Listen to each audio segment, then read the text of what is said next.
गुरु मानक ठारू सी ज्ञान लाभ करिसंती, शिक्षा लाभ करिसंती, दीक्षा लाभ करिसंती, सेमानंकर कथा को सबुदिन मने पकई रखिबा पई आज सेमानंकु संवर्धना नुहे संकल्प दिया जाउछ। सेमानंकु आज जो शिक्षा से माने प्राप्त करिसंती ताहा केउ भली भाव रे तांको जीवन ने दीक्षा रे परिणत हेबो से संपर्क रे से माने आज प्रतिश्रुति नेबे, संकल्प नेबे। तेणु यही अवसर रे ये शिक्षणीय ये शैक्षिक समाज को मार्गदर्शन करबा पई आम गहन रे उपस्थित थिबा ओडिशा प्रदेश रो मान्यवर मुख्यमंत्री जे कि आज समस्ते तांकर वार्ता देखिथिबा गुरु दिवस अवसर रे ये गुरु शिष्य समाज को से जो वार्ता देइछंती जे गुरु केवल पाठ पढ़ेबारे विश्वास करती नहीं। गुरु केवल विद्यालय भितरे, महाविद्यालय भितरे, गुरुकुल भितरे सीमित होइकी रुहंती नहीं। गुरु माने वास्तव रे समाज निर्माण करती एवं देश निर्माण करती।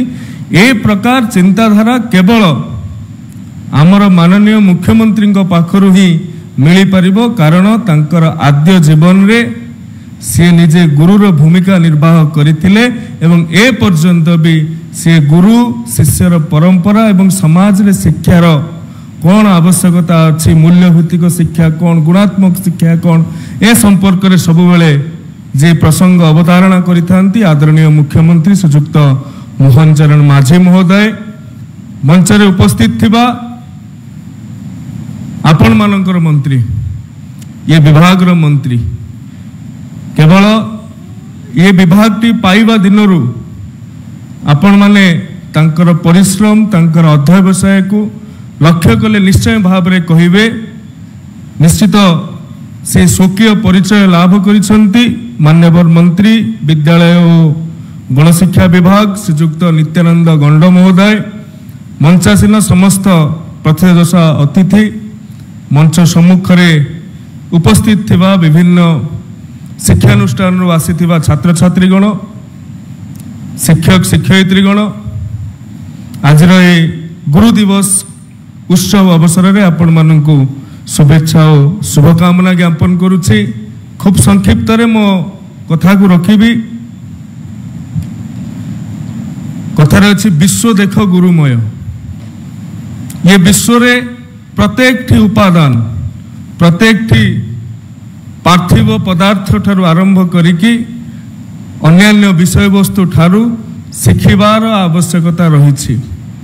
आमे सूर्यंग ठारू शिखुछंती, आमे नई ठू शिखुछंती, आमे प्रकृति ठू शिखुछंती, आमे पार्थिव गुरु मानक ठारू शिखुछंती। ये होउची हमर जो सनातन संस्कृति रही ताहार सौंदर्य।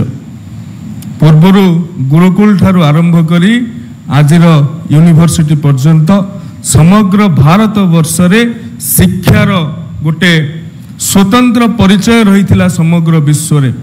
जेतेबेले नालंदार कथा उठे, जेतेबेले तक्षशिलार कथा उठे, सेतेबेले भारत वर्ष जेतेबेले विश्वर अन्य अंचल गुड़िक अंधार रही रहीतिला, भारत वर्षरु ज्ञानर आलोक प्रज्वलित करुथुला। किंतु कथारे अछि कुहा जाय, जदि गोटे सभ्यता को नष्ट करने को चाहूच तेबे ता संस्कृति को नष्ट कर, जदि ता संस्कृति को नष्ट करने को चाहूच तेबे ता शिक्षा व्यवस्था को नष्ट कर। जो गुरुकुल शिक्षा व्यवस्था विगत दिन में भारत वर्ष रे थिला, भारत को आक्रमणकारी माने जो आसिकी आम शिक्षा व्यवस्था को प्रथम नष्ट कले, मैकलिय शिक्षा व्यवस्था आसिला, तापरे आमर संस्कृति नष्ट है, आम सभ्यता नष्ट है। नहले जो स्वर्णमयी भारत वर्ष थिला, आज जेते परिश्रम आमको करने को पड़ुछि या सुधारिबा पई ता करने को पड़ी न था।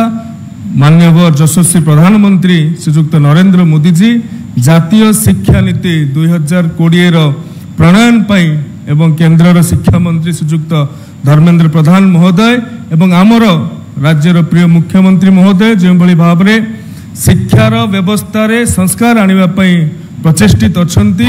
आज ये शुभ अवसर रे आपण मानक ठारू मु केवल सहयोगिता ही आशा करि परिबी एवं जो छात्र छात्री माने संवर्धित हेबे ସେମାନଙ୍କର ମୁଁ कुसुमित भविष्य कामना करुछि। प्रभु जगन्नाथ तुम मानंकु घंट घोड़े रखंतु, तुम मानकर कुसुमित भविष्य कामना करुछि। धन्यवाद। भारत माता की जय। वंदे उत्कल जननी।